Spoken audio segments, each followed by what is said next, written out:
दोस्तों, मैं सईराम जी के साथ हूं, जो लगातार बिश्नोई समाज को केंद्र में ओबीसी आरक्षण को लेके एक संघर्ष समिति जो है उसके माध्यम से जगह जगह पर मीटिंग कर रहे थे। और अभी हाल ही में हमने कुछ दिन पहले अखिल भारतीय बिश्नोई महासभा के राष्ट्रीय प्रधान देवेंद्र जी बूढ़िया साहब का एक लाइव देख के उनसे भी पूछा था कि आप आरक्षण को लेकर कोई बड़ा आंदोलन करने की प्लानिंग कर रहे हैं।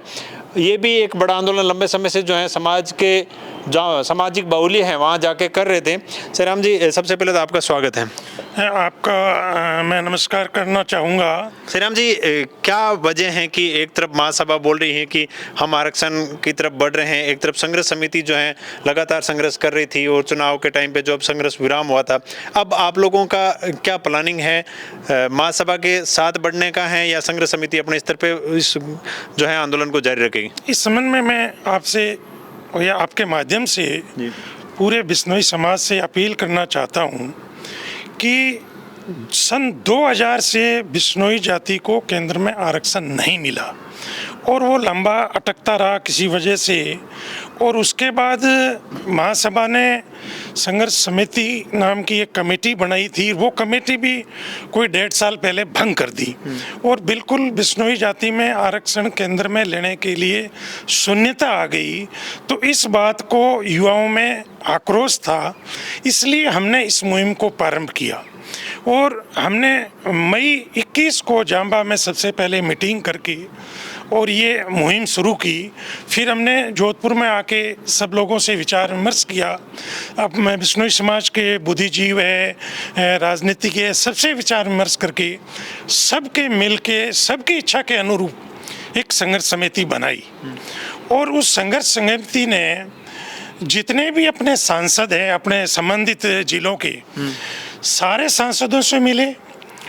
पूरे राजस्थान में जो बिश्नोई क्षेत्र हैं, सांचौर हो, चाहे गुड़ामालानी हो, चाहे जोधपुर हो, चाहे बीकानेर हो, चाहे नागौर हो, सूरतगढ़ हो, गंगानगर हो, सब जगह हमने मीटिंगें की, लोगों को जागृत किया और इन जिलों के संबंधित सांसद हैं उन सांसदों को, राज्यसभा सांसदों को, ओबीसी आयोग को, जो कंसर्न जो भी है, सब जगह हमने ज्ञापन दिए, हमने अपनी जायज़ मांग रखी और हम लगातार इस जागृति को चला रहे थे।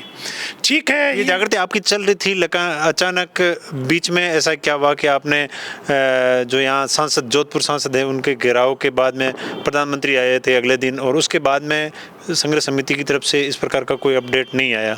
नहीं, ऐसा कुछ भी नहीं था। जोधपुर में हम पाली सांसद वीपी चौधरी साहब से भी मिले थे, राजेंद्र जी गहलोत साहब से भी मिले थे, गजेंद्र सिंह जी को हम ज्ञापन देने गए थे मगर उन्होंने ज्ञापन अब पता नहीं क्यों नहीं लिया और वो इस बात को इग्नोर भी करते रहे, हमारी सुनाई नहीं हुई।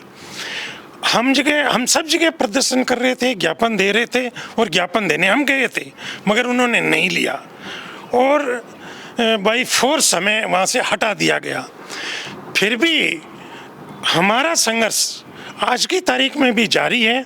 अभी हमने ये निर्णय किया है संघर्ष समिति ने कि हम 11 तारीख को जोधपुर में एक मीटिंग रख रहे हैं जिसमें राजस्थान के बिश्नोइयों के जो ज़िले हैं उनकी जितनी हमारी कमेटियां बनी हुई है, हमारी संघर्ष समिति के पदाधिकारी हैं, सबको हमने मीटिंग में बुलाया है और सब और बुद्धिजीवियों से हम अपील कर रहे हैं कि 11 तारीख को जोधपुर में रातानाडा धर्मशाला बिश्नोई है, वहाँ पर आवें, मीटिंग करेंगे। आगामी हम रूपरेखा तैयार कर रहे हैं, आंदोलन हमारा जारी रहेगा। हम इसी के साथ हम सब हमारे जो बिश्नोइयों की जितने भी और संगठन हैं, चाहे जांबुड़ा कमेटी हो, चाहे समरातल फाउंडेशन हो, चाहे और भी हो, हम तो पहले भी अपील कर रहे थे और आज भी अपील कर रहे हैं कि सब लोग हमारे से जुड़े, सब एकजुट होकर के हम इस आंदोलन को बढ़ाएंगे और आरक्षण हमारा हक है जिसे हम लेके रहेंगे। एक तरफ जिस हिसाब से आप बोल रहे सभी कमेटियां हमसे जुड़े हैं, महासभा 12 तारीख को मीटिंग कर रही है, आप लोग 11 तारीख को मीटिंग कर रहे हैं, महासभा मुकाम से दिल्ली पैदल यात्रा का पलायन कर रही हैं और आप लोग जो हैं संघर्ष को जारी रखने की बात कर रहे हैं। क्या ये महासभा और संघर्ष समिति के बीच में तालमेल नहीं बैठ रहा है या राजनीतिक वर्चस्व कोई वजह बन रही है? क्या ऐसी वजह है कि एक साथ नहीं जुट पा रहे हैं? नहीं, ऐसा हमारी जो संघर्ष समिति है उसमें कोई राजनीति नहीं है। और ये भी मैं बता दूं कि हमारी संघर्ष समिति बिल्कुल न्यूट्रल है, और हमने देखो संघर्ष इतना किया है कि हमने इतने आंदोलन के बावजूद एक पैसे का कहीं किसी से चंदा नहीं लिया। और रही बात महासभा की, अगर महासभा 12 तारीख को कर रही है और पैदल यात्रा का कोई प्रोग्राम है उनका, तो हम तो उनसे पहले ही निवेदन कर रहे थे कि आप करो, चलो देर आए दुरुस्त आए। अगर वो संघर्ष कर रहे हैं तो टकराव की तो कोई बात ही नहीं है। हम भी आरक्षण मांग रहे हैं, वो भी आरक्षण मांग रहे हैं, अच्छी बात है। उनको पहले जुड़ना चाहिए था, अब वो देर से आए हैं तो भी हम तो उनका स्वागत करेंगे।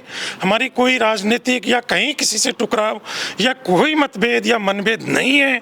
हम तो सबसे अपील कर रहे हैं, हम तो जामला कमेटी को कह रहे हैं कि आप लोग भी जुड़ो, फिर आप लोग भी सम्मेलन बुलाओ। ऐसी क्या वजह रही कि महासभा से पहले हम सुनते आए थे कि आरक्षण जो है, जैसे कुलदीप जी से हमने बात की थी तो उन्होंने बोला कि आरक्षण समाज का हक है और वो मिल के रहेगा, और उसके बाद में अब जो है महासभा भी इस फील्ड में एक आंदोलन के रूप में उतर रही है, और संघर्ष समिति भी आंदोलन जो है लगातार आप बोल रहे हो जारी रहेगा। क्या संघर्ष समिति और महासभा, आप 11 तारीख की मीटिंग कर रहे हो, 12 तारीख को महासभा करें, दोनों किसी एक मीटिंग में एक साथ होंगे? नहीं, हमारे को मीटिंग में साथ होने में कोई दिक्कत नहीं है। हमारी तो मीटिंग है हमारी संघर्ष समिति के पदाधिकारियों की और भी बुद्धिजीवी लोगों की, और मैं तो कह रहा हूँ अगर समाज कहेगा तो हम तो वहाँ भी हाजिर। हमारे लिए तो वो दूसरी जगह नहीं, ये भी कोई दूसरी जगह नहीं, हमारे कोई मतभेद नहीं है। समाज चाहेगी वैसा हम करेंगे। हाँ, ये जरूर है कि वो लोग ही पहले कह रहे थे कि हमारी बातचीत हो रुकी है, आंदोलन की जरूरत नहीं है। अब वो पता नहीं क्यों उनके कहाँ दिक्कत आई है, उस बारे में तो वही बता सकते हैं कि पहले तो कह रहे थे भी सब कुछ हो रखा है, आंदोलन क्यों हो रहा है। हम तो पहले ही कह रहे थे कि आरक्षण के लिए आंदोलन करना पड़ेगा, बिश्नोई समाज की आवाज़ को दिल्ली पहुँचानी पड़ेगी। जब सरकार के पास आवाज़ जाएगी तो आरक्षण मिलेगा, और इस आवाज़ के लिए हम किसी से भी सहयोग लेने के लिए हम हाजिर हैं। अगर समाज कहेगा तो हम मुकाम चलेंगे, समाज कहेगा हम दिल्ली चलेंगे, हम दिल्ली चलेंगे। हमारा कोई मतभेद नहीं, कोई मनभेद भी नहीं। क्या अब समाज ये आश्वस्त हो जाए कि संघर्ष समिति और महासभा सभी एकजुट होकर इस आरक्षण को समाज को दिलाने तक जो है बैकफुट बनी आएगा?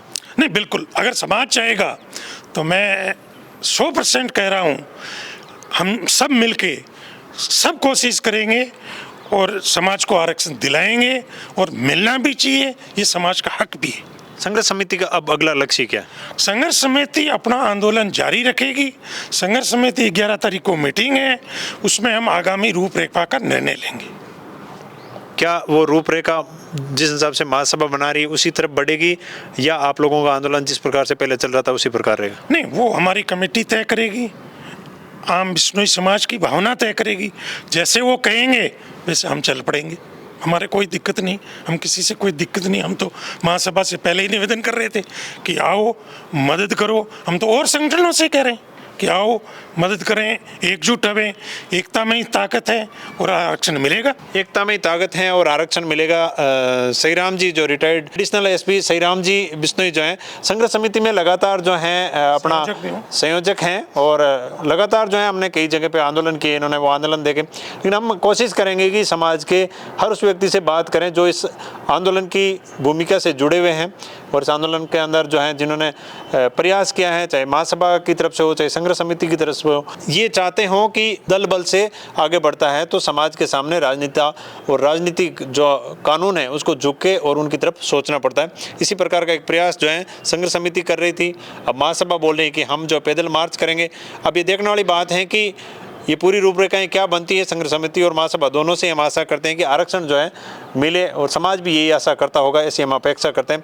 आपने कीमती टाइम दिया, आपका बहुत बहुत धन्यवाद। आपका भी बहुत बहुत धन्यवाद। तो दोस्तों वीडियो शेयर जरूर करें। आप लोगों की क्या राय है कमेंट जरूर करें।